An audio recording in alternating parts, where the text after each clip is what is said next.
Welcome back to Ask Pop. Today we're talking about Do I Have a Story?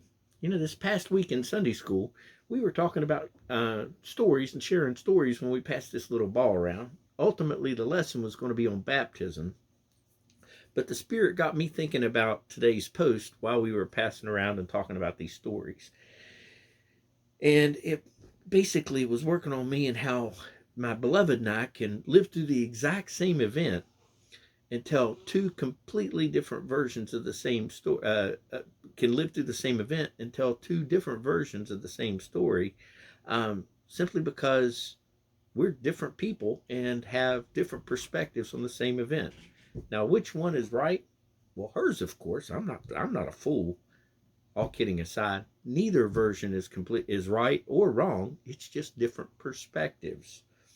Now, it all is based on your point of view and what you're looking at and focusing on while you're telling that story. That reminds me of some very, very important books that were written a few thousand years ago by some buddies of mine that wrote about a very, very important character. Now, in a nutshell, they were four different guys that were, like I said, coming from four very different points of view.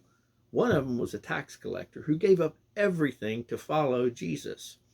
And he wrote it from the view of a Jewish person that was writing it to Jewish people and Jewish folks that were converting to Christianity.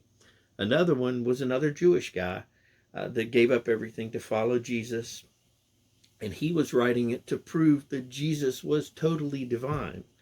Another guy was a Roman friend of Paul and Peter's, who was writing it to Romans and Gentiles that were aligning with the Romans. And the last guy was a friend of Paul's who was more Greek, a Greek physician. And he was writing it to the Greeks and other Gentiles from that area. So it was four completely different perspectives. And at the time, that was, when they were writing the books, that was who they were writing it to. Now, about 400 years later, when they put all these stories together, we get the benefit of reading all four of them together so we can see the differences and the different perspectives. So we get to read all four of them and put them together so we can see the differences and the nuances. Now, I normally only give one or two readings. Today I've got four, and I would like for you to take the time to read the exact same miracle from all four different perspectives.